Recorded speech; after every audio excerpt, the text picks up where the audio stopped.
কর্মক্ষেত্রে এমন পরিবেশ সৃষ্টি করতে হবে যেখানে ভয়মুক্ত পরিবেশে মহিলারা কাজ করতে পারবেন। সততা ও নিষ্ঠার সঙ্গে নিজেদের স্বপ্নকে বাস্তবায়িত করা সম্ভব হবে।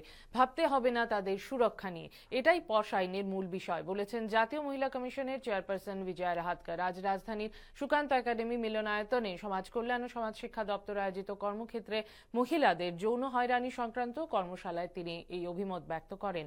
কর্মশালায় অন্যদের মধ্যে ছিলেন ত্রিপুরা মহিলা কমিশনের চেয়ারপারসন ঝর্ণা দেববর্মা, সমাজ কল্যাণ ও সমাজ শিক্ষা দপ্তরের বিশেষ সচিব তপন কুমার দাস, আইন দপ্তরের অবর সচিব দীপান্বিতা গাঙ্গুলি প্রমুখ।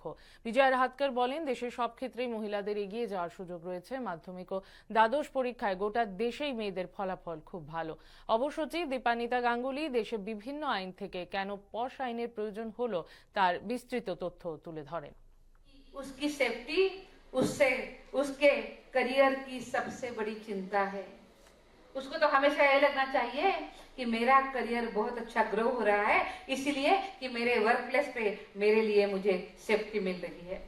तो आइए हम सब लोग मिलकर एक ऐसा भारत बनाएंगे जहां कोई भी महिला बिना डर के साथ काम कर सके, बिना झिझक अपनी बात कह सके और पूरी डिग्निटी के साथ साथ अपने सपनों को भी वो पूरा कर सके।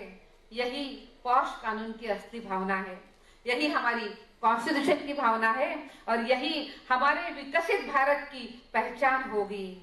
इस विकसित भारत को बनाने के लिए और विकसित भारत की एक बहुत अच्छी पहचान बनाने के लिए आइए हम सब लोग मिलकर एक बहुत अच्छा वातावरण बनाएं, पॉश कानून का एक अच्छे तरीके से हम निर्वहन करें।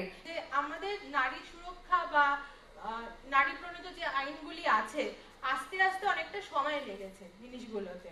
তো ওয়েস্টার্ন কান্ট্রিতে যতটা তাড়াতাড়ি এসেছে আমাদের কান্ট্রিতে আস্তে আস্তে সময় লেগেছে এবং we had to fight hour way a lot to get to this situation, to get to the equality amongst everyone in the society, in the workplace as well.